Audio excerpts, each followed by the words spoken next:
हाँ जी, सभी विष्णुओं का आज के सत्संग सत्र में स्वागत है। मंगलाचरण से प्रारंभ करेंगे।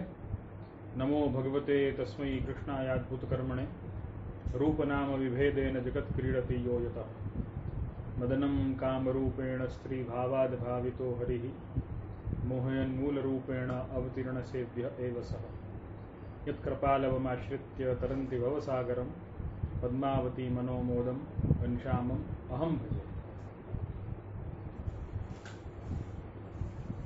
जैसा कि आप सभी विष्णुओं को ज्ञात है, अपने साप्ताहिक वचनामृत सत्र में प्रश्नों की सूची का स्पष्टीकरण का प्रकार चल रहा है, उसका क्रम चल रहा है। तो आज कुछ 4 प्रश्न के करीब अपने सामने शेष रह गए हैं। मुझे लगता है पिछले काफ़ी सत्रों में केवल प्रश्नोत्तरी का ही क्रम रहा है। लगभग 10-12 सत्रों में कोई ग्रंथ का क्रम नहीं लिया गया है। तो आज का जो प्रश्न है, सबसे पहला प्रश्न है रेखाबेन गणात्रा, मलाड में जो निवास करती हैं, उन्होंने प्रश्न किया है कि शिक्षा पत्र में एवं वार्ता प्रसंगों में आता है कि तादृशी वैष्णव को संग करनो, तो तादृशी वैष्णव किसे जानना चाहिए? तो तादृशी वैष्णव किसे जानना चाहिए? तो सबसे पहले तो अपन जो ये शब्द है, इस शब्द की तादृश, उसकी व्युत्पत्ति का प्रकार थोड़ा समझने का प्रयत्न करते हैं व्याकरण अनुसार। तो तादृश के लिए स एव दृश्यते तदृश, ये अपन मान सकते हैं कि जो उन जैसा हो, उन जैसा दिखता हो, उन जैसे उनके आचरण, उन जैसा माने किन जैसा, मतलब प्रभु जैसा, जिसमें प्रभु के जैसे ही गुण हो, जो प्रभु के जैसा ही हो, उसमें कृपा का भाव, उसमें करुणा का भाव, उसमें जीव मात्र के हित की जो भावना है वो उसमें हो, उसमें दीनता हो, उसमें विवेक हो, धर्म के प्रति बहुत ही आसक्त हो। ये सारे क्रम जो है वो, ये सारे प्रकार जो है, सारे गुण जो हैं वो जिसमें दिखें वो तादृशी है। तो देखो, तादृशी के गुण जानना तो शायद बहुत बड़ी बात नहीं है, लेकिन बड़ी बात क्या है? बड़ी बात यह है कि तादृशी के गुण जानने के बाद में उन गुणों को धारण करने वाला व्यक्ति उस सच्ची में तादृशी है कि नहीं, इसका विचार पहले करना पड़ेगा। निवेदनम तु स्मर्तव्यम सर्वथा तादृशैर जनई, महाप्रभु जी ने भी आज्ञा करी है और अपने कई सारे पूर्वाचार्यों ने अपने अपने ग्रंथों में आज्ञा करी है। तो तादृशी का जो गुण जो है, मतलब प्रभु के जैसा ही हो। तो जैसे कि सूरदास जी एक पद में लिखते हैं, भगवान उद्धव जी से कह रहे हैं, उद्धव ऐसो भक्त मोहे भावे, सब तज आश निरंतर मेरी, जन्म कर्म गति गावे, उद्धव ऐसो भक्त मोहे भावे।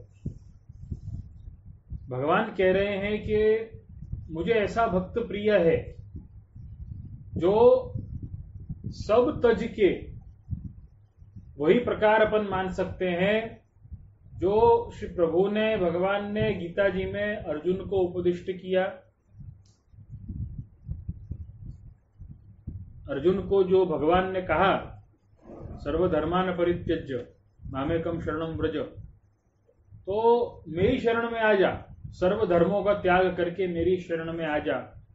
तो देखो, तादृशी वो है जो धर्म के पथ पर तो चले, लेकिन धर्मी के लिए धर्म के पथ पर चले। देखो, धर्मी जब सामने हो, मतलब भगवान जब सामने हो, प्रभु जब सामने हो, तो एक निश्चित करके एक बात जाने, ये सारे धर्म ये धर्मी के लिए हैं, धर्मी धर्म के लिए नहीं है, प्रभु धर्म के लिए नहीं है, लेकिन धर्म प्रभु के लिए है। वो प्रभु तक पहुंचने का एक मार्ग है। देखो, अपने वार्ता प्रसंगों में और कई प्रसंगों में अपन ये सुनते हैं कि कई भगवदीय, कई कृपा पात्र वैष्णव ऐसे हुए कि जिन वैष्णवों को मानसी सिद्ध हो गई। मानसी सिद्ध हो गई तो धर्म के आचरण वगैरह तो छूट गए, लेकिन सबसे बड़ी बात यह है कि धर्मी प्राप्त हो गया।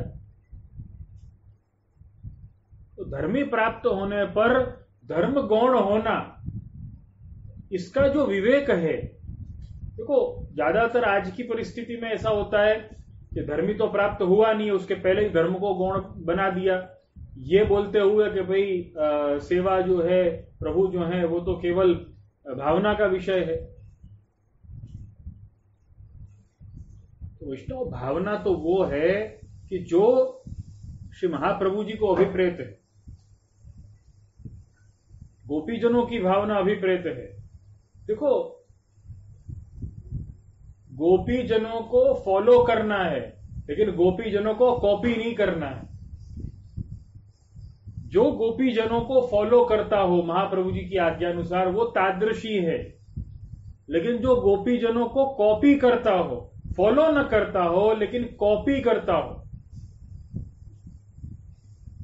वो वंचक है। हरिराय जी उसे वंचक कहते हैं। तो तादृशी और वंचक, मैं कई बार ये बातें सुनता हूं कि भाई तादृशी वैष्णव का संग किया है वगैरह, बहुत प्रसन्नता की बात है। वैष्णवों का संग तो करना चाहिए, उसमें कोई आपत्ति की बात नहीं है। लेकिन ऐसे वैष्णवों का संग, देखो हमें कुछ पैरामीटर्स अपने लिए निश्चित करने चाहिए। मेरी ऐसी मान्यता है, मेरा ऐसा विचार है, निजी विचार है मेरा। तो हमें कुछ अपने लिए पैरामीटर्स निश्चित करने चाहिए। जैसे कि हम किसी का भी संग कर रहे हैं, तो उसके संग से हमारे विचार किस प्रकार के बन रहे हैं। चलो, हो सकता है कि हमें प्रभु में भावना जागृत हो रही है, भगवत सेवा में हमें कुछ भावना जागृत हो रही है, लेकिन क्या उससे सेवक भाव जागृत हो रहा है? देखो, सेवा करना और सेवक भाव पूर्वक सेवा करना, दोनों में बहुत अंतर है। तो वो गोपीजनों जैसी कॉपी करना और गोपीजनों को फॉलो करना, महाप्रभु जी की आज्ञाओं को फॉलो करना, ये बहुत बड़ा अंतर है। जो कॉपी करता है वो वंचक है, वो पाखंडी है। कि जो फॉलो करता है वो भगवदीय बनता है, वो तादृशी बनता है। तो हमें फॉलो करना, हमें कॉपी नहीं करना। कॉपी क्या होती है? बिना समझे, बिना सोचे, बिना जाने, और जो भी सामने है उसके जैसा का जैसा अपन परीक्षाओं में जो कॉपी होती है कि भाई वैसा का वैसा उतार दिया, लिख दिया। तो जो कॉपी करता है उसमें ये विशिष्टता होती है कि वो बहुत अच्छे तरीके से, कई तो अपन ऐसा कहें कि कई जो कॉपी कैट होते हैं वो इतने परफेक्ट होते हैं कि असली वस्तु से भी अच्छा वो लोग कॉपी कर सकते हैं। कई लोग ऐसे होते हैं, और ज्यादातर आजकल जो लोग हैं वो ऐसे ही कॉपी करने में नंबर 1 है। देखो, क्रिएटिविटी वहां पर नहीं है जहां पे कॉपी हो रही है। वहां पे टैलेंट नहीं है, वहां पे डेडिकेशन नहीं है, वहां पे कमिटमेंट नहीं है। ये जो कॉपी करने की जो प्रवृत्ति है, ये कॉपी करने की जो वृत्ति आजकल सब में देखी जा रही है, वो हमें वंचक बनाने की ओर ले जाती है। लेकिन फॉलो करने की जो बात है, फॉलो करने की बात हमें तादृशी बनाती है, भगवदीय बनाती है, या सच्चा सेवक बनाती है। तो तादृशी को कैसे पहचाना जाए? देखो, पुष्टि प्रवाह मर्यादा भेद के अनुसार अगर हम विचार करें, 12वां श्लोक महाप्रभु जी बहुत क्लियर कट आज्ञा करते हैं। तो पुष्टि जीव के लिए ही आज्ञा है। तस्मात् जीवा पुष्टि मार्गे भिन्ना एव न संशय भगवद रूप सेवार्थम तत्सृष्टिर नान्यथा भवेत। मेरे सामने ग्रंथ विराज रहे हैं, तो अब इसका कुछ भावार्थ आपको पढ़ के सुनाऊंगा ब्रजभाषा में। तासु पुष्टि मार्गीय जीव है सो दूसरे मार्गन के जीवसु भिन्न है, वहां में संशय नहीं है। यदि पुष्टि मार्गीय जीव भिन्न न होए तो भगवद रूप की सेवा के लिए पुष्टि मार्गीय जीवन की सृष्टि हो न हो। तो महाप्रभु जी यहाँ पे पुष्टि प्रवाह मर्यादा तीन प्रकार की जो सृष्टि बताई है और तीन प्रकार के जीवों के जो लक्षण बताए हैं, उसमें सबसे बड़ी बात जो है वो महाप्रभु जी पुष्टि भक्ति मार्ग के वैष्णवों के लिए लिखते हैं कि पुष्टि सृष्टि जो है, पुष्टि मार्ग के वैष्णव जो है, उसकी तो सृष्टि ही अलग है, वो जीव ही अलग हैं, उनमें संसार के कोई भी नियमों का अभिनिवेश नहीं हो सकता। कारण क्योंकि उनका एकमात्र कर्तव्य, देखो हर जीव को अलग अलग कर्तव्यों का बोध होगा कि मुझे ये करना चाहिए, मुझे वो करना चाहिए, मेरा ये कर्तव्य, मेरा वो कर्तव्य, लेकिन पुष्टि मार्गीय जीव को मात्र और मात्र किसी कर्तव्य का भान होता है, ज्ञान होता है, तो केवल और केवल भगवत रूप सेवा है, भगवत सेवा है, अन्यथा कुछ नहीं है। भगवत सेवा के बिना कुछ नहीं, भगवत सेवा के साथ सब करेगा, लेकिन भगवत सेवा को छोड़ के कुछ नहीं करेगा, ये उसकी विशेषता है। तो तादृशी कौन है जो निरंतर सेवा में रहे? अब हम देखेंगे कि निरंतर सेवा में तो कई लोग रहे देखे गए हैं, तो ये निरंतर सेवा में रहने वाले लोग भी तादृशी हैं। कईयों से मैं ऐसा सुनता हूं, कईयों को अनुभव भी हुए कि बड़े सिद्ध भगवदीय कहे जाने वाले और उनके विचार जो हैं या उनका जो संग जो है वो सत्संग से भी ज्यादा दुस्संग प्रदान करने वाला सिद्ध हुआ। ऐसे कई बार मैंने प्रसंग सुने हैं। मैं सबके लिए ये नहीं कह सकता, ये तो निश्चित बात है, लेकिन कईयों के लिए ऐसी बातें सुनी गई हैं, कईयों को ऐसे अनुभव भी हुए हैं। तो सबसे पहला तो है तादृशी अगर हमें लगता है, भगवदी हमें कोई लगता है, वैष्णव हमें कोई बड़ा ही सिद्ध महापुरुष लगता है, तो हमें सबसे पहले उनको एक कसौटी में घस लेना चाहिए, और वो कसौटी है महाप्रभु जी के वचनों की, महाप्रभु जी के मार्ग की। अब ये क्या है? जैसे कि हमें सत्संग प्राप्त करवाने वाला जो जीव है, वो जीव महाप्रभु जी की आज्ञाओं की कितनी बात करता है। महाप्रभु जी की आज्ञाओं की जब बात आए तब उसके हाव भाव और उसका जो विचार है या उसका जो प्रकार है वो कैसा रहता है। महाप्रभु जी की आज्ञा से, गुरुदेव की आज्ञा से कुछ उसकी बातें भिन्न है क्या? देखो, भिन्न बातें हो सकती हैं, निश्चित तौर पे हो सकती हैं, लेकिन सार तो एक ही होना चाहिए कि वल्लभ के चरणों में प्रीति हो और भगवत सेवा में समर्पण हो। ये जो सिद्धांत है, ये सबसे बड़ी बात है। देखो, तादृशी आजकल बहुत सारे पाखंडी जो व्यक्ति हैं वो भी बन बैठे हैं, अपने आप को तादृशी कहते हैं। अब कई लोगों से ये सुना है कि देखो, तो उनका तो कोई स्वार्थ नहीं है, वो तो कोई कुछ लेते नहीं है, तो उनका क्या स्वार्थ हो सकता है, तो मतलब वो तादृशी ही है। विष्णु, एक बात ध्यान में रखना, सबसे बड़ा कोई सुख अगर हो तो वो पुजाने का सुख है, अपने आप को पुजवाने का सुख है वो, ये हमेशा ध्यान में रखना। सबसे बड़ा सुख, मेरी बात कोई माने, मेरी बात कोई सुने, मैं कहूं ऐसे रहे, ये जो पुजवाने का जो सुख है ना, वो सबसे बड़ा सुख है। वो किसी भी पैसे से या किसी भी वस्तु से वो प्राप्त नहीं हो सकता, ये हमेशा ध्यान में रखना। तो जो वंचक हैं, जो पाखंडी लोग हैं, इसी ये जो गलत प्रकृति है, ये जो विकृति है, उसका आलम्बन करके और भोले भाले और जो जिन वैष्णवों का प्रवेश नया नया इस मार्ग में हुआ है, उनको बरगलाने का प्रयास बहुत करते हैं। तो बहुत सुना गया है। मैं हर भगवदीय के बारे में बिल्कुल ऐसा बोल नहीं सकता, लेकिन कई ऐसे वंचक भी देखे गए हैं। उनसे सावधान रहे। तादृशी वैष्णव आपको लगता है तो सबसे बड़ा जो पक्ष है वो ये है कि उनको महाप्रभु जी के वचनों की कसौटी पर घसीए, महाप्रभु जी के वचनों की, महाप्रभु जी के मार्ग की, परंपरा की और महाप्रभु जी की रीत की कसौटी में घसीए उनको। अगर उस कसौटी पर खरे उतरते हैं तब तो उन्हें भगवदी निश्चित तौर पर मानना उचित है, लेकिन उस कसौटी पर खरे नहीं उतरते तब फिर उन्हें वंचक मानना ही उचित होगा। देखो एक चीज हमेशा ध्यान में रखना, हरिराय जी आप स्वयं शिक्षा पत्र में डिम डिम घोष करते हुए ये आज्ञा करते हैं, यो वदत अन्यथा वाक्यम आचार्य वचनात् जनः संस्कृति प्रेरको वापि तत्संगो दुष्ट संगम।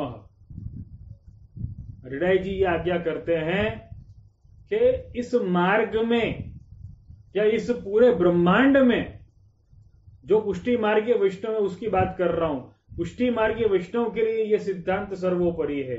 पुष्टि मार्गीय वैष्णव जो महाप्रभु जी का सेवक है, इसने ब्रह्म संबंध दीक्षा प्राप्त की है, उसके लिए सबसे बड़ा जो सिद्धांत है वो क्या है? सबसे पहला और सबसे मुख्य सिद्धांत यह है कि महाप्रभु जी के वचनों का अनुकरण करे, और जो कोई भी महाप्रभु जी के वचनों से भिन्न बात करता हो, संसार आसक्ति को बढ़ाने वाली बात करता हो, उसका संग वो दुष्ट संग करके जाने। हरिराय जी ने किसी का नाम नहीं लिया है, वो व्यक्ति कोई भी हो सकता है, लेकिन अगर महाप्रभु जी के वचनों से कोई अलग वचन कहता है, संसार आसक्ति बढ़ाने वाली बात कहता है, तो उसका संग तो निश्चित ही दुष्ट संग करके जानना पड़ेगा। तो इस बात को खास ध्यान में रखें। तत्संगो दुष्ट संगम, तो तादृशी वो है जिसके संग से हमें महाप्रभु जी के चरणों में और अधिक प्रीति हो, हमें गुरु सेवा करने का और अधिक मन हो, और अधिक उत्साह हमारा बढ़े। मैंने तो कई ऐसे भगवदियों की बातें सुनी हैं कि वैष्णव जो होते हैं वो प्रभु की सेवा छोड़ के, गुरु की सेवा छोड़ के और उन्हीं की सेवा में लग जाते हैं। भगवदियों की सेवा करना बहुत अच्छी बात है, मैं गलत बात है ऐसा नहीं बोल रहा हूं, लेकिन देखो सेवा करना बहुत अच्छी बात है। सेवा करने की इच्छा होनी, सेवा करने की रुचि होनी, सेवा करने का मनोरथ होना बहुत अच्छी बात है, लेकिन सेवा करवाने की इच्छा होनी, सेवा करवाने की रुचि होनी और सेवा करवाने का मनोरथ होना, ये बहुत खतरनाक बात है। तो जिस किसी को भी ये मनोरथ मन में हो कि मेरी सेवा करे, देखो कोई ऐसा बोलेगा नहीं कि मेरा ऐसा मन है कि तुम मेरी सेवा करो। देखो भगवदियों की सेवा कब करनी, एक बात हमेशा ध्यान में रखना। कई वैष्णवों के मुख से ये सुना है, और खैर अपने वार्ता जी में भी आता ही है कि वैष्णव की सेवा सबसे उत्तम है और दुर्लभ है। ये बिल्कुल सही बात है, लेकिन वो कब? जब हमें गुरु आज्ञा हो। देखो 84 वैष्णवों की वार्ता में भी अगर हम देखने जाएं, कृष्णदास पटेल और उनकी स्त्री, इनको महाप्रभु जी ने वैष्णव की सेवा सौंपी है सामने से कि तुम भगवत सेवा नहीं करके और वैष्णव की सेवा करो, तुमको समानांतर फल मिलेगा। ये सेवा महाप्रभु जी ने सौंपी। उन्होंने एक निष्ठ होकर के पति पत्नी ने और वैष्णव की सेवा करी। ये परिस्थिति जब आए तब तो भगवदियों की सेवा बिल्कुल उचित है, बिल्कुल सही है। लेकिन जब तक कोई ऐसी विशेष आज्ञा न हो जाए गुरुदेव की तरफ से, तब तक हमारा परम कर्तव्य तो यही है कि जो महाप्रभु जी की आज्ञा है, कृष्ण सेवा सदा कार्य, वो करें। फिर कोई विशेष आज्ञा अगर है तब फिर गुरु की आज्ञा का पालन करने में तो वैसे ही कोई आपत्ति नहीं है, वो तो आनंद की बात है और अपना परम कर्तव्य भी। तो तादृशी का जो मुद्दा है बहुत बड़ा मुद्दा है, लेकिन हाँ, हमें तादृशी में और वंचकों में भेद करना सीखना पड़ेगा। हरिराय जी बड़ा ही सुंदर प्रकार बताते हैं वंचकों का कि वंचकों की और तादृशी की पहचान कैसे करी जाए, कि वैष्णव है या वंचक है, इसकी पहचान क्या। हरिराय जी आज्ञा करते हैं कि जो वंचक होगा ना, वो हमेशा एक्स्ट्रा ऑर्डिनरी दिखेगा। देखो, मैं आपको सार अभी समझा रहा हूं। हरिराय जी ये आज्ञा करते हैं कि जो वंचक होता है ना, जो भगवदीय होगा, जो तादृशी होगा, वो तो बिल्कुल सहज और बिल्कुल सरल होगा, लेकिन जो वंचक होगा वो सहज और सरल होने का ढोंग करेगा। जो वंचक होगा, एक उदाहरण के तौर पे, अगर तादृशी होगा, भगवदीय होगा, सच्चा सेवक होगा वल्लभ का, तो वो तिलक करेगा। लेकिन जो वंचक होगा, जो पाखंडी होगा ना, वो बड़ा तिलक करेगा। देखना, मतलब मेरे कहने का तात्पर्य ऐसा बिल्कुल भी नहीं कि कोई अगर बड़ा तिलक कर रहा है तो वो भी वंचक सिद्ध हो जाता है, ऐसा नहीं है मतलब। लेकिन वो कुछ एक्स्ट्रा करने की कोशिश करेगा। जितनी आज्ञा है उतना तो ठीक है, कुछ एक्स्ट्रा करने की कोशिश करेगा। दूसरे अगर 4 सामग्री धर रहे हैं तो वो कुछ 10 सामग्री ना धरने का प्रयत्न करेगा। वंचक हमेशा कुछ ना कुछ एक्स्ट्रा करने की कोशिश करेगा और अपने आप को पुजवाने का प्रयत्न करेगा। उसको अपने आप को पुजवाने में कोई आपत्ति नहीं होगी। वंचकों की ये विशेषता है, अपने आप को पुजवाते हैं। और मैंने तो कई वैष्णवों को ये बात समझाने का प्रयत्न किया है। आज सत्र में भी अपना ये विषय आया है, तो मैं खास कहने के लिए ये मैं तो बहुत प्रतिबद्ध हूं ही कि एक सबसे मैंने सामान्य जो लक्षण इन वंचकों का जो देखा है वो ये है कि अगर इनके सामने महाप्रभु जी की आज्ञा की कोई बात करो या ग्रंथों का कोई श्लोक लेकर के बैठोगे, यहां पर महाप्रभु जी की ये आज्ञा है, तो तुरंत कह देते हैं कि पुष्टि मार्ग तो प्रमाण का मार्ग है ही नहीं, तो प्रमेय का मार्ग है, ये सब क्या लेकर के आ गए। लीला की बात करो, तुम्हारा लीला में क्या स्वरूप है उसकी बात करो, भगवत लीला क्या है उसकी बात करो, इसकी बात करो, ये सब प्रमाण में क्या रखा है। पुष्टि मार्ग तो प्रमाण का मार्ग नहीं, पुष्टि मार्ग तो प्रमेय का मार्ग है। ऐसा कर करके ये बहुत ही कॉमन डायलॉग है इन वंचकों का, बहुत कॉमन डायलॉग। आप महाप्रभु जी के वचनों को इलेबोरेट करने की बात उनसे करिए या वो समझने की विनती उनसे करिए, तुरंत उसी समय पर यह शब्द मुंह से निकलेगा कि यह मार्ग प्रमाण का नहीं है, यह मार्ग तो प्रमेय का मार्ग है। और भी कई तरीके की बातें कि अरे महाप्रभु जी की तो बहुत सारी आज्ञाएं हैं, हमसे कहां उतना पालन है ना हो सकता है, तुमसे कहां पालन हो रहा है इतना, हम भी इतना नहीं कर पा रहे, ये तो क्या है, ये तो गुरु की कृपा है, वल्लभ के आशीर्वाद से इतना हो रहा है, उतना हम कर रहे हैं, वगैरह वगैरह विचित्र विचित्र बातें करेंगे। तो ये वंचकों का सामान्य लक्षण है। तो पहले तो कुछ एक्स्ट्रा करने की कोशिश करेंगे, लेकिन जब वो देखेंगे कि इस एक्स्ट्रा करने से तो मेरे साथ का है, उसको प्रभु में रुचि हो रही है, उसको वल्लभ की आज्ञाओं में रुचि हो रही है, सो ही अपना हाथ खींचते हुए कह देंगे कि ये मार्ग प्रमाण का नहीं, प्रमेय का मार्ग। तो वहां पे जान लेना, हरिराय जी की आज्ञा को याद रखना, तत्संगो दुष्ट संगम, कि भाई ये तो दुष्ट है, इसका संग दुष्ट संग है, इसका संग छोड़ो। सबसे बड़ी प्रवृत्ति अपने आप को पुजवाने की प्रवृत्ति है, ये बात हमेशा ध्यान में रखना। कई भोले भाले वैष्णव जो होते हैं वो इस बात को नहीं जान पाते, वो ऐसा समझते हैं कि भाई इनको हमसे क्या स्वार्थ होगा, इन्होंने तो हमसे कुछ लिया भी नहीं है, इनको कुछ लेना देना नहीं। तो ये सच्ची सलाह दे रहे हैं, सच्ची सलाह दे रहे हैं कि नहीं दे रहे हैं, उसका पैरामीटर महाप्रभु जी की आज्ञा है। मेरे या आपके कोई निजी विचार या निजी भाव का कोई महत्व नहीं। पुष्टि मार्ग में यदि कोई प्रमाण है, कोई नियम है, कोई सिद्धांत है, तो वो केवल और केवल महाप्रभु जी के वचन है। हाँ, उन वचनों को अनुसरते जो भी वचन है वो भी स्वीकारे जा सकते, लेकिन उनसे विपरीत महाप्रभु जी के वचनों को कह देना कि भाई ये प्रमाण है और ये प्रमेय का मार्ग है, घोर अपराध है, घोर अपराध है।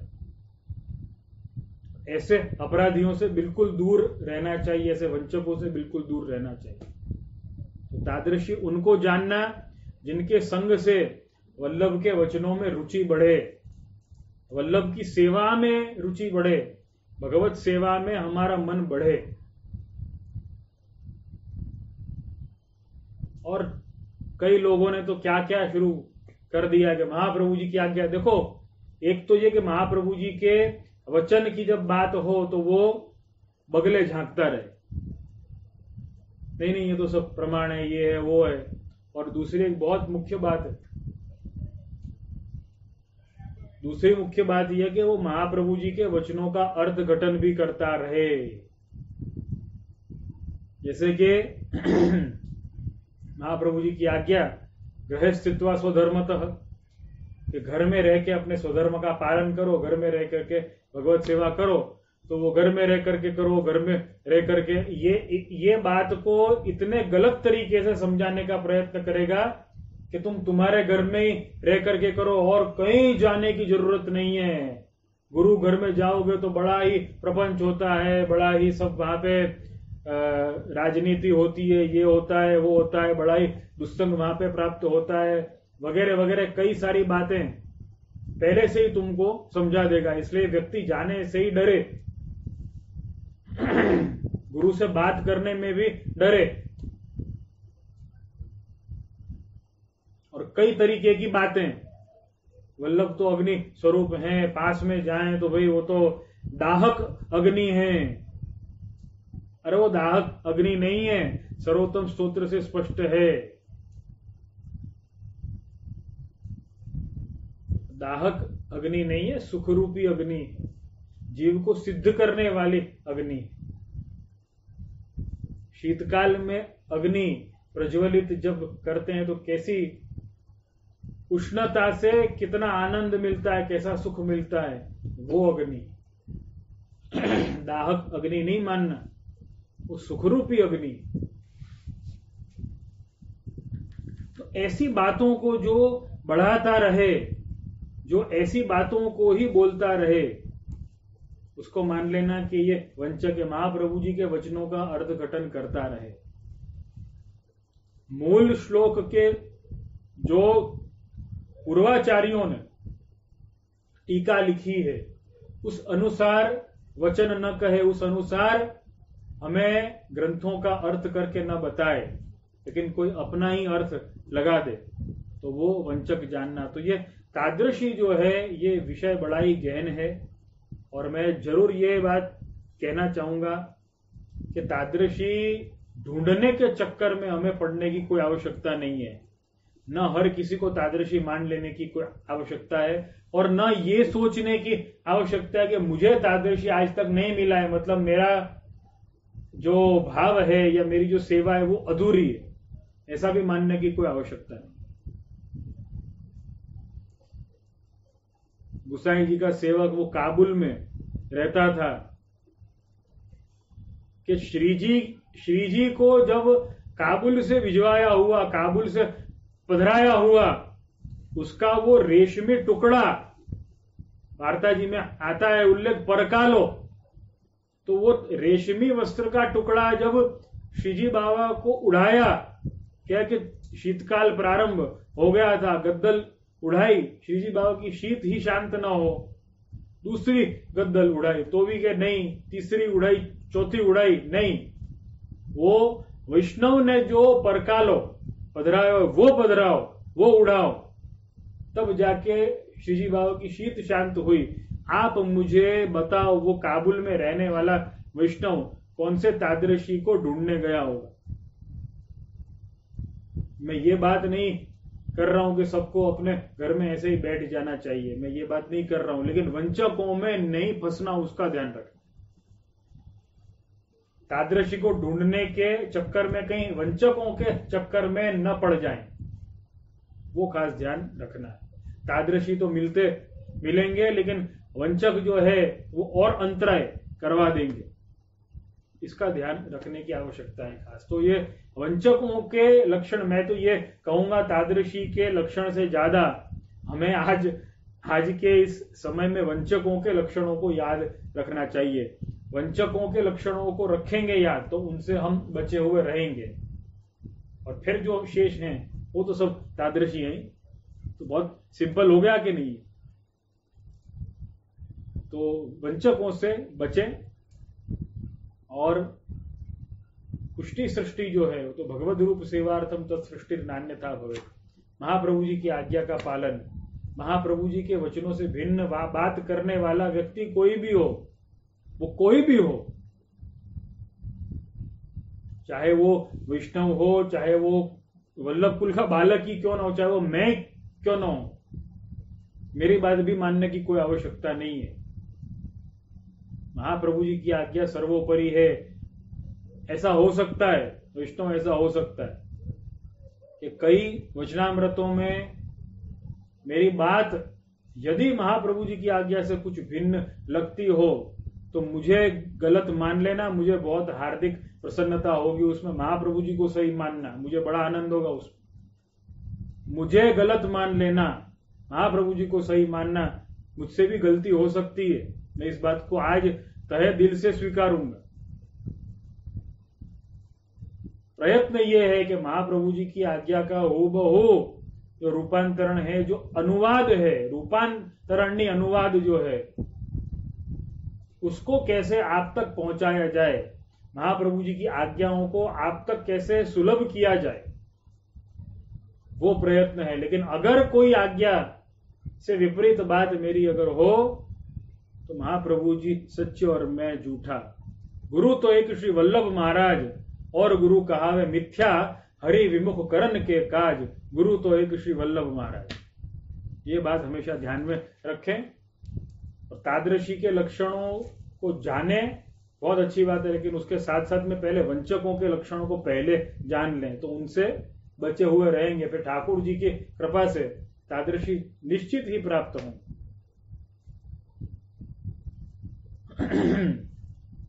दूसरा प्रश्न मेघाबेन मेहता बोरीवली से उन्होंने किया है। उन्होंने प्रश्न किया है, how do we know that Thakur ji प्रसन्न हुए हैं? I mean we do various paath mala etcetera, but that gives satisfaction और happiness to us, but how do we know that it is the right way to please Thakur ji? By pleasing I mean Thakur ji की प्रसन्नता किसमें है? I know it is a very silly question, but since last 2 to 3 days it is just not leaving my mind. सबसे पहली बात ये है, बहुत अच्छा है ये प्रश्न, कि कैसे पता चले कि ठाकुर जी प्रसन्न हुए। देखो, सबसे बड़ी बात ये है, कई कीर्तनों में और कई ग्रंथों में इसका उल्लेख है। देखो, भक्ति मार्ग जो है, भक्ति जो है वो इतनी अगाध है, इतनी अद्भुत है कि ठाकुर जी को किस चीज से प्रसन्नता हो जाए कुछ कह नहीं सकते। वो है ना, ताही पे अहिर की छोरिया, छछिया भर छाछ पे नाच नचावे। अब देखो, पूरा ब्रह्मांड जो है उसको प्रभु नाच नचाते हैं, लेकिन गोपी जन ठाकुर जी को नचाती है। अब ठाकुर जी को वहां पर भी आनंद हो रहा है। वो गोविंद स्वामी कंकरी है ना मारते हैं तो भी आनंद हो रहा है ठाकुर जी को। गोविंद स्वामी ने श्री जी बाबा को कहा कि भाई तुम तो भंगी को छी गए, भंगी को छुए तो जाओ स्नान करो। गोसाई जी ने टोका, ये क्या किया तूने, ब्रह्म कभी छुआ थे क्या? ठाकुर जी को नहलाने की बात कि ठाकुर जी को तूने छुआ दिया, तू इतना बड़ा हो गया यो कि ठाकुर जी को तू छुआ है। गोविंद स्वामी ने यही विनती करी कि महाराज ब्रह्म तो न छुआए, परंतु महाप्रभु जी के घर की, आपके घर की मेंढ तो छुआए कि न छुआए, कि वो ब्रह्म जब तक बाहर है तब तक नहीं छुआएगा, लेकिन आपके घर में आएगा तब छुआएगा। तो ये भगवत योग की जो बात है, विष्णु की जो बात है, देखो प्रभु को प्लीज करना। मैं एक निश्चित तौर पे एक बात ये कहना चाहूंगा, ये मेरा पर्सनल ओपिनियन है कि प्रभु हमारी किसी सेवा से प्रसन्न हुए हैं कि नहीं हुए हैं, ये हमें सोचना ही छोड़ देना चाहिए। केवल एक ही वस्तु ऐसी है जिससे प्रभु प्रसन्न हो सकते हैं, ये निश्चित तौर पे जाने, और वो क्या है? सेवा कृतिर गुरु और आज्ञा।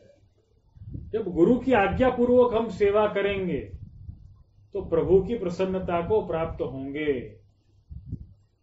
ये निश्चित बात है।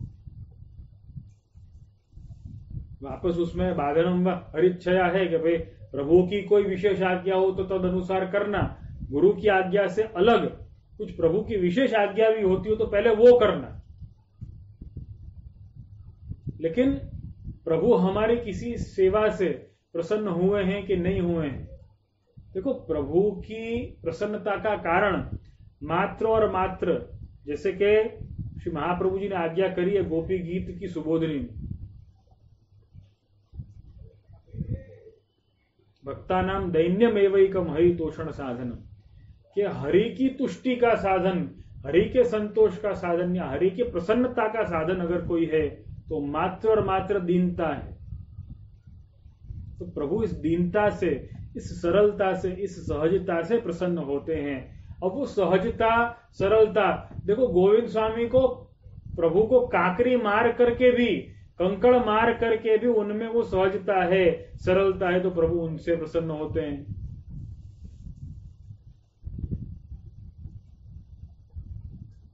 तो प्रभु की प्रसन्नता का एक कोई मापदंड नहीं है, लेकिन प्रभु की प्रसन्नता का मापदंड यही है कि जीव में दिन प्रतिदिन सहजता आती जाए।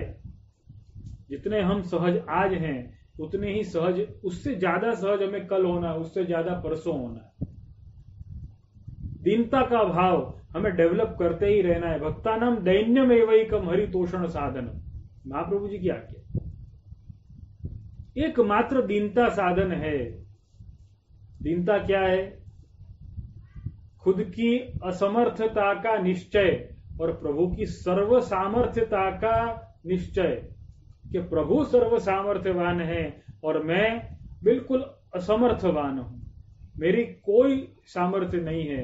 इसका निश्चय माने केवल वाणी में नहीं है, इसका निश्चय जीवन में, इसका निश्चय शब्दों में, इसका निश्चय विचारों में, इसका निश्चय व्यवहार में, हर वस्तु में यह दीनता जब प्रकट होगी तब प्रभु अपने आप ही संतुष्ट हो जाएंगे। ये सहजता का भाव जो है ये बड़ा ही कठिन है। कहने और सुनने में तो बड़ा आसान लगता है कि अरे ये तो कोई बहुत बड़ी बात नहीं, लेकिन बहुत कठिन है। वो आपने वो ओलंपिक में देखा होगा शायद, वो जिम्नास्टिक जब होती है तो जिम्नास्ट जो होता है, जिम्नास्ट बड़ी इधर उधर से छलांग ना लगाएगा, गुलाटी ना मारेगा, इधर उधर से कूद काद के, और फिर जब वो पलटा पलटी करके, गुलाटी मार करके, और जैसे वो जमीन पर आएगा तो उसका फेस बिल्कुल सहज होगा, उसकी बॉडी बिल्कुल सहज होगी, उसके एक्सप्रेशन बिल्कुल सहज होंगे। अपन शायद 5 मिनट अगर जल्दी चल लेंगे ना तो भी अपने एक्सप्रेशन चेंज हो, अरे बस बहुत हो गया। लेकिन वो इतना कूद काद के, इतनी गुलाटी मार के भी वो सहज हो गया। देखो उसकी सहजता पे गोल्ड मेडल किसको मिलेगा मालूम है आपको? जो वो गुलाटी मार करके, वो पूरा सर्कस करके और सहज हो। सबसे सहज कौन? सबसे ज्यादा सहजता से ये जो एक्ट है वो किसने किया, वो इनाम जीतता। तो कितनी सहजता है। देखो जिम्नास्ट, वो ओलंपिक में जितने भी जिम्नास्ट आते हैं सब एक से एक धुरंधर होते हैं। उनमें कोई किसी में भी लगभग, मैं जहां तक समझता हूं, कोई शारीरिक बल में कोई कम हो या उनके कोई अभ्यास कम हो, लगभग ऐसा नहीं होता है। हर एक जिम्नास्ट अपने अपने तरीके से पूरी तैयारी के साथ आता है। लेकिन गोल्ड मेडल कौन लेके जाता है? जिसमें सहजता होती है। एक्ट तो उसने किया लेकिन सहजता कितनी है उसमें? जल्दी तो किया, कम समय में तो किया, लेकिन उसमें सहजता कितनी है, ये महत्व की बात। आप अपने रोल में कितने सहज हो, वो नहीं वो एक्टर और एक्ट्रेसेस को जब अवार्ड दिए जाते हैं, बड़े बड़े पारितोषिक उनको दिए जाते हैं, तो उनकी एक्टिंग से क्या समझ में आता है? तब उनकी एक्टिंग ऐसी उन्होंने क्या की जिससे उनको इतना बड़ा अवार्ड मिला, इतना बड़ा पारितोषिक उनको मिला? क्या क्या किया, क्या उन्होंने? उनको जो भी रोल दिया गया वो कितनी सहजता से उन्होंने किया। देखो किसी स्पेशल रोल के लिए उनको इनाम नहीं दिया गया। अगर ऐसा होता तो अभी तक जितने भी इनाम दिए गए हों अभिनेताओं को या अभिनेत्रियों को या कलाकारों को, वो एक ही चीज के लिए दिए गए होते। लेकिन नहीं, अलग अलग चीज के लिए अभिनेताओं को, अभिनेत्रियों को अलग अलग रोल के लिए, अलग अलग डायलॉग के लिए, अलग अलग फिल्मों के लिए इनाम दिए जाते हैं। तो उनमें देखना क्या है? एक्टिंग तो बहुतों की अच्छी होगी, लेकिन उस एक्टिंग में सहजता कितनी थी उनमें, उस रोल को निभाने में कितने सहज रहे वो। तो ये सहज जो है ना, वो इनाम जितवा देती है, वो प्रभु की प्रसन्नता का कारण बनती है। भक्तानाम दैन्यमेवैकम हरितोषण साधनम। सहज प्रीत गोपाले भावे। आपको जो रोल दिया गया है, वैष्णव कभी किसी को कॉपी करने की कोशिश मत करो, फॉलो जरूर करो। फॉलो हमें महाप्रभु जी को करना है, याद रखें, फॉलो महाप्रभु जी को करना है। और महाप्रभु जी की आज्ञा गोपी कहा गुरु व प्रोक्ता। गोपीजन जो हैं वो पुष्टि भक्ति मार्ग की गुरु हैं। गोपीजनों का भाव रखें और अपने जीवन में महाप्रभु जी की आज्ञाओं को फॉलो करें। आपको जो भी रोल दिया गया है, आप एक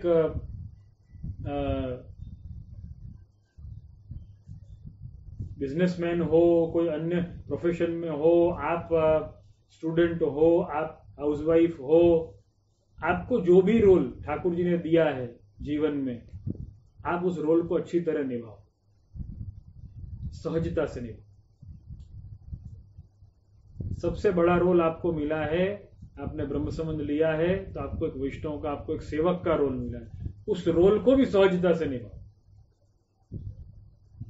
वो लीडिंग रोल है अपना। देखो अपने लिए लीडिंग रोल क्या है? वैष्णव होना लीडिंग रोल है। बाकी सारे रोल जो है ना वो साइड रोल है, सपोर्टिंग रोल है। हम किसी के बेटे हैं, किसी के भाई हैं, किसी के पति हैं, किसी की पत्नी हैं, जो भी कुछ है, किसी के मित्र हैं, जो भी कुछ है, हमें उस रोल को, सारे रोल जो हैं वो साइड रोल हैं, सपोर्टिंग रोल हैं, लेकिन लीड रोल जो मेन रोल है वो एक वैष्णव का है। तो ये सारे रोल को, वैष्णव रूपी रोल को हमें लीड रोल में रखते हुए उसमें सहजता पहले रखनी है, जबकि अटमोस्ट असहजता हमें उसी रोल में होती है। अरे सेवा कौन करेगा, कैसे होगी, क्या होगा, ये होगा, सबसे ज्यादा असहजता उसमें लगती है। सहज प्रीत गोपाले भावे। प्रभु की प्रसन्नता का कारण मात्र और मात्र दीनता है।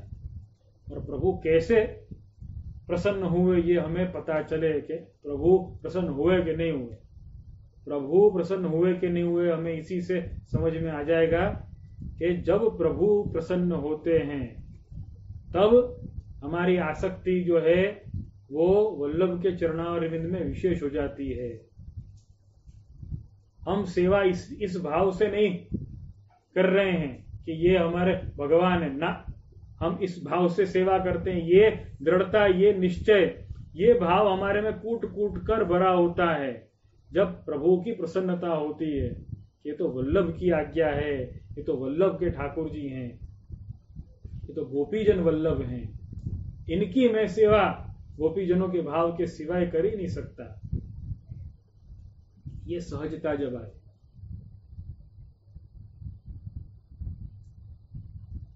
दया निज माहात्म्यम करिष्यन् प्रकटम हरि वाणिया यदा तदा स्वास्यम प्रादुर्भूतम चकारहि। कि प्रभु को जब दया का भाव आया, करुणा का भाव आया अपने निज जनों पर, अपने निज जीवों पर, अपने निज महात्म्य को प्रकट करने की जब इच्छा हुई तो प्रभु ने क्या किया? प्रभु खुद नहीं पधारे, प्रादुर्भूतम चकारहि। श्री महाप्रभु जी के स्वरूप में आप पधारे तो महाप्रभु जी के चरणों में अपनी विशेष प्रीति हो, तब जानना कि प्रभु प्रसन्न हुए। प्रभु की प्रसन्नता का सबसे बड़ा जो अपने कहेंगे पहचान है वो यही है कि महाप्रभु जी के चरणों में अपनी विशेष प्रीति होगी, महाप्रभु जी के वचनों में अपनी विशेष रुचि होगी, और जो महाप्रभु जी के वचनों से भिन्न बात करेगा उसमें अपनी अरुचि भी होगी।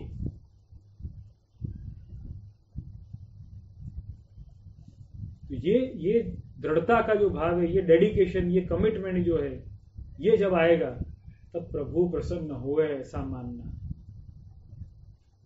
महताम कृपया यावत भगवान दयिष्यति। प्रभु जब दया करते हैं तो महत जनों को, गुरुजनों को श्री वल्लभ के चरणों में प्रीति करवा देते हैं, ऐसा मानना चाहिए। तो प्रभु की प्रसन्नता का कारण और प्रभु की प्रसन्नता की पहचान मात्र और मात्र ये है कि सेवक भाव में कितनी अपनी बढ़ोतरी हो रही। सेवा में तो होती होगी, लेकिन सेवक भाव में, महाप्रभु जी के सेवक के इस भाव में कितनी रुचि बढ़ रही है, महाप्रभु जी की आज्ञाओं के पालन करने में कितना उत्साह वर्धन है, कितना हम पालन कर पा रहे हैं, ये सारे भाव हमारे में दृढ़ हों, तब मानना कि प्रभु प्रसन्न हुए। और सहज रहना, सहज प्रीत गोपाले भाव। तीसरा प्रश्न निरुपमा बेन मेहता चारकोप से, वेद में श्री कृष्ण को ब्रह्म, गीता में परमात्मा और भागवत जी में भगवान का संबोधन किया।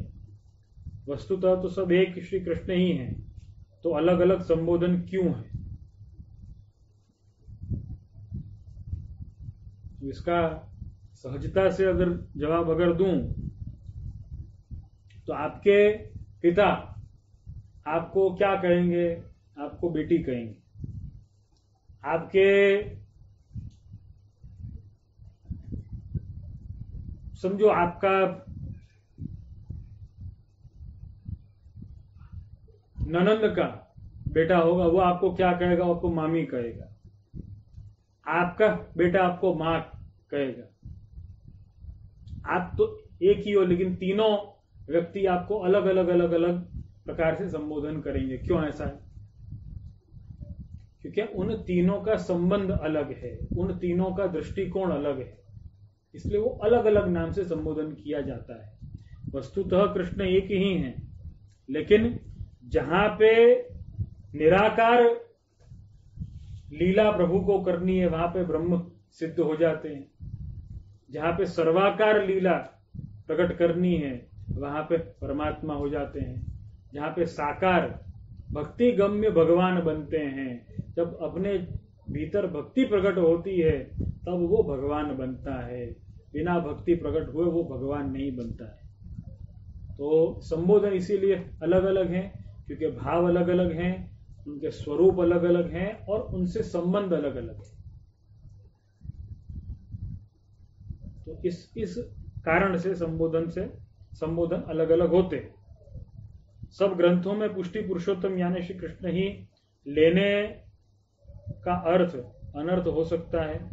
नहीं, अनर्थ तो बिल्कुल ही नहीं हो सकता है, क्योंकि पुष्टि भक्ति मार्ग में सर्वोपरि प्रभु श्री कृष्ण ही हैं और किसी भी प्रकार में उनका अर्थ लेने में कोई बात नहीं है, कोई आपत्ति की बात नहीं है। तो इसमें कंफ्यूजन की भी कोई बात नहीं। आपने लिखा है प्रश्नकर्ता ने कि हमें कंफ्यूजन हो रहा है, तो इसमें कंफ्यूजन की भी कोई बात नहीं है। तो क्योंकि संबंध अलग अलग हैं, समझने का प्रकार वहां पे अलग अलग। देखो, हर कोई का साकार ब्रह्म से जुड़ाव नहीं हो सकता। निराकार से भी कुछ लोग जुड़ते हैं, कुछ लोग सर्वाकार से भी जुड़ते हैं, और कुछ लोग जो भक्त हैं वो साकार से जुड़ते हैं। जरूरी नहीं है कि हर कोई भक्त बन सके। कृष्ण तत्व तो एक ही है, कृष्ण तो एक ही है। फिर उनसे भक्ति से अगर जुड़ोगे तो वो भगवान बन के हमसे जुड़ेंगे। सर्वाकार, एक सिर्फ उदाहरण के तौर पे बताऊंगा। आप अगर ऐसा मानते हो कि इस संसार के हर जीव में वो विद्यमान है, तो फिर वो परमात्मा है। सभी आत्माओं में वो विद्यमान है, तो फिर वो परमात्मा सर्वाकार, सर्व आकार उसी के हैं, वो सिद्ध हो जाएगा। तो आप वैसे भी उनसे जुड़ सकते हो। और अगर आप ऐसे मानते हो कि नहीं, वो तो संसार में है ही नहीं, लेकिन कोई अदृश्य शक्ति है, कुछ कहाँ है वो कुछ अपन को मालूम नहीं है, निराकार,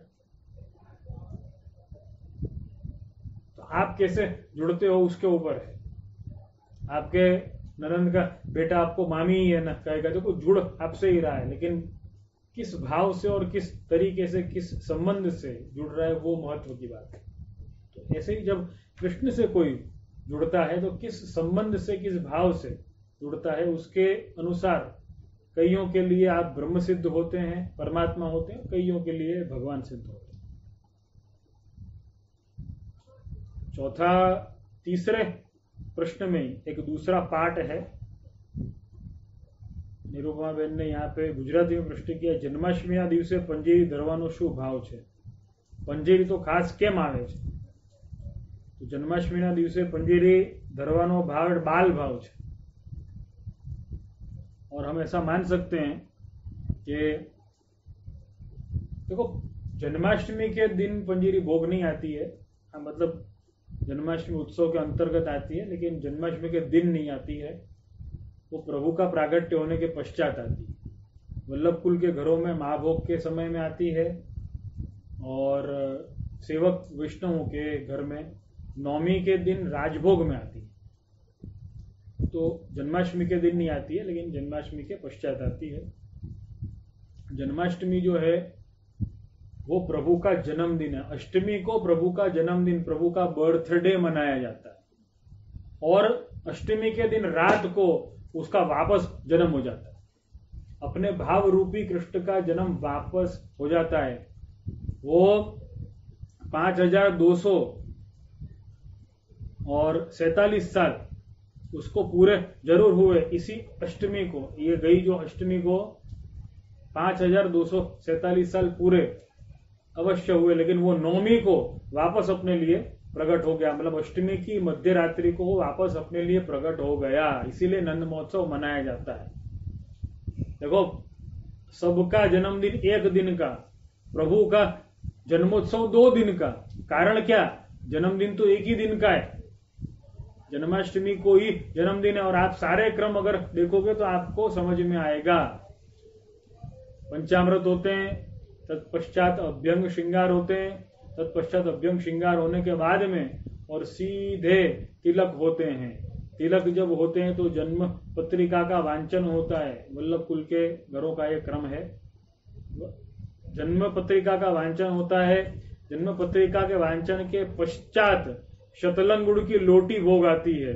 शतलंग गुड़ की लोटी माने दूध में थोड़े तिल और गुड़ मिला करके भोग आते हैं। मंगल संकेत है, मंगल रूपी है। जन्मदिन पे शास्त्रीय विधान ऐसे हैं, शतलंग गुड़ का पान जरूर करना चाहिए।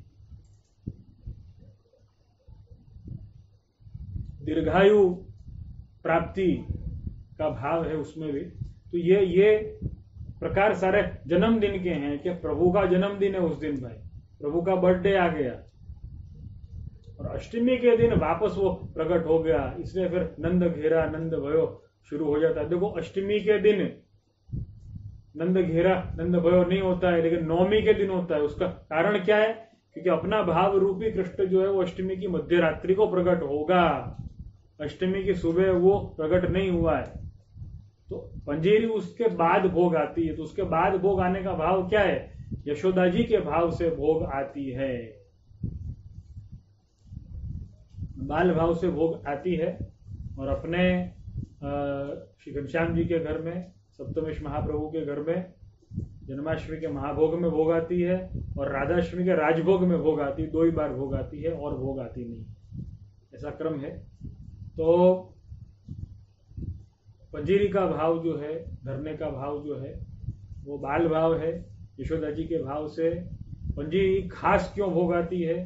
तो पंजीरी खास इसलिए भोग आती है क्योंकि यशोदा तेरे भाग्य की कही न जाए। यशोदा जी का भाव सर्वोपरि है, और यशोदा जी के सुख के लिए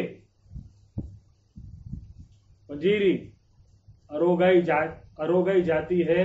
प्रभु अरोगते हैं। देखो, सर्वोपरि अपने लिए प्रभु ही हैं।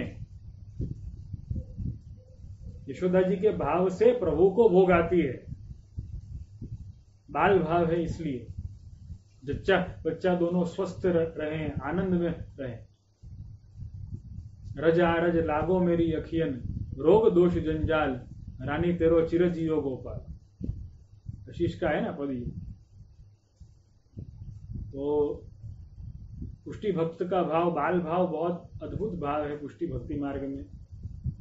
और ये भाव ऐसा है कि प्रभु को कुछ न दे सको ना, देखो हम तो कई बहाने निकालते हैं। आजकल के अपन कलयुगी जीव जो है वो तो कई बहाने निकाल देते हैं। प्रभु को हम क्या दें, हम तो कुछ दे ही नहीं सकते, हम तो ये नहीं। अरे व्रजभक्तों ने, अष्टछाप भगवदियों ने प्रभु को कुछ न दे सके ना, तो प्रभु को सब कुछ तो दिया ही है, ऊपर से आशीर्वाद भी दे दी। रज आरज लागो मेरी अखियन, रोग दोष जंजाल, रानी तेरो चिरजियो गोपाल। यशोदा जी का लाल ये तेरो चिरजियो गोपाल, वो चिरंजीव रहे। और रज आरज लागो मेरी अखियन, रोग दोष जंजाल, तो उसके ऊपर की जितने रोग दोष, सारी अला बला जो भी हो, वो सब मुझे लग जाए, लेकिन वो दीर्घायु को प्राप्त हो। ये भाव किस में होगा? बाकी भगवान के पास में जा जाके और सब है ना अपनी अला बला सब उसको सौंपते हैं। पुष्टि भक्त जो होता है ना, वो प्रभु के अला बला सब ले लेता है, प्रभु के ऊपर कुछ ना है। किसी को कुछ न दे सको ना, तो कम से कम उसे शुभकामना देनी, कम से कम उसे आशीर्वाद देनी। लेकिन खाली हाथ न कहीं पर जाना और न किसी से कोई व्यवहार करना, खाली हाथ नहीं। कुछ न दे सको तो कम से कम शुभकामना तो दे सकते हो, कम से कम आशीर्वाद तो दे ही सकते हो, ये भी बहुत बड़ा हो। तो ये पुष्टि भक्ति का अद्भुत भाव है, और इसी भाव से, इसी बाल भाव से, वात्सल्य के भाव से पंजीरी भोग आती है। एक और प्रश्न आज आया है एफसीसी सत्संग ग्रुप में, मुझे लगता है कि प्रश्नों की सूची में होगा कि नहीं मुझे नहीं मालूम है, लेकिन ईशा शाह नडियाद से उन्होंने प्रश्न किया है। तुलसी जी के विषय में उन्होंने एक फोटो भिजवाई है ग्रुप में, परंतु 11 दिवसे तुलसी दल पधरावा नहीं, राजभोग ना जारी जी भरवा। अब ये उन्होंने फोटो तो भिजवाया है, कोई सेवा की रीत का है, लेकिन कौन से घर की सेवा की रीत है उसकी जानकारी उन्होंने नहीं दी है। तो पहली तो ये बात है, जिस किसी ने भी ये लिखा है जो मुझे पढ़ने में आ रहा है 11 दिवसे तुलसी दल पधरावा नहीं, तो या तो तात्पर्य ये होगा कि भोग में नहीं पधराने, या तो शायद ऐसा हो सकता है कि चरणारविंद में, क्योंकि तुलसी दल है इसलिए चरणारविंद की बात होगी कि एकादशी के दिन तुलसी दल चरणारविंद में भी समर्पित नहीं करने, शायद ऐसा कुछ प्रकार यहाँ पे लिखा होगा। ये किस घर की रीत का गुजराती भाषांतर है ये मुझे मालूम नहीं है, प्रश्नकर्ता ईशा शाह ने उसका कोई उल्लेख या उसका कोई खुलासा नहीं किया है, लेकिन मेरा ऐसा मानना है कि पुष्टि भक्ति मार्ग के 7 घरों में से किसी भी घर में ऐसी रीत नहीं। किसी भी घर में एकादशी के दिन तुलसी दल समर्पित नहीं किए जाते, ऐसी कहीं भी रीत नहीं। इस बात का हमेशा ध्यान रखें, ऐसी रीत कहीं भी नहीं है। हाँ, एकादशी को तुलसी दल या तुलसी जी को बड़े नहीं करने, मतलब तुलसी जी के पौधे में से तोड़ने नहीं, मैं लौकिक शब्द का इस्तेमाल कर रहा हूं, तोड़ने नहीं। ऐसे शास्त्रीय विधान जरूर हैं, लेकिन वो तोड़ने नहीं। किसके लिए नहीं तोड़ने? अपने लिए नहीं तोड़ने, प्रभु को समर्पित करने के लिए। तो जरूर हम तुलसी जी को बड़ा कर सकते हैं पौधे में से। और क्यों? धन धन तुलसी नारायण के चरण चढ़ी। प्रभु को समर्पित होने के लिए तो तुलसी जी भी आतुर होते हैं। ऐसा कोई क्रम नहीं है कि एकादशी के दिन तुलसी जी चरणारिंद में समर्पित नहीं करने या भोग में समर्पित नहीं करने, ऐसा कोई क्रम नहीं। शास्त्र में उसके विधान प्राप्त होते हैं, लेकिन वो भगवत समर्पण के विषय में वो विधान नहीं है। तोड़ने नहीं, उसके लिए वो विधान है। जो तुलसी जी को एक देवी रूप में मानते हों, उनके लिए निषेधाज्ञा है, लेकिन प्रभु को समर्पित करने के लिए कोई निषेध नहीं है, कोई भी तिथि में, किसी भी दिन में, बल्कि नित्य समर्पित करने ये विधान और है। तो मुझे लगता है बहुत आनंद की बात है आज कि सभी तकरीबन मुझे लगता है 50 से 55 प्रश्न रहे होंगे जो पिछले 10 से 12 सत्रों में पूर्ण हो पाए हैं। ये बहुत ही बड़ी महाप्रभु जी की एवं श्री ठाकुर जी की महत कृपा है अपन सब पर। और अब अपन अगले सत्र से जो अपना क्रम रह गया था, शिक्षा पत्र सार, एक शिक्षा पत्र का सार, इस पर अपनी चर्चा चल रही थी और प्रश्नों का क्रम अपन ने शुरू किया, इसलिए वो प्रकार जो है वो अपन ने थोड़े समय के लिए मुलतवी किया था। तो वो अगले सत्र से उसका प्रकार प्रारंभ करेंगे भगवत कृपा से। और आप सभी को यही शुभकामना दूंगा, शुभाशीष दूंगा कि श्री महाप्रभु जी के चरणों में आपकी प्रीति रहे, वल्लभ की आज्ञा में सदैव अपना मन रहे, अपनी दृढ़ता रहे। इसी के साथ में आज के सत्संग सत्र को यहाँ पर विराम देते हैं और आश्रय के पद का गान करें। दृढ़ चरणन केरो भरोसो, दृढ़ चरणन केरो, श्री वल्लभ नक चंद्र छटाविन, सब जग माझ अंधेरो भरोसो, दृढ़ चरणन केरो, साधन और नहीं आकली में, जासु होय निवेरो, सूर कहाँ कहे द्विविध आंधरों, बिना मोल को चेरो भरोसो, दृढ़ चरणन केरो, दृढ़ चरणन केरो भरोसो, दृढ़ चरणन केरो। बोल श्री मदन मोहन लाल प्यारे की जय, श्याम सुंदर श्री यमुने महारानी की जय, श्री गिरिराज धरण की जय, श्री वल्लभाधीश की जय, श्री गोसाई जी परम दयाल की जय, श्री घनश्याम जी परम दयाल की जय, अपने अपने गुरुदेव की जय। सभी वैष्णव को शुभकामना, शुभाशीष। सर्वे भवन्तु सुखिनः, सर्वे सन्तु निरामयाः।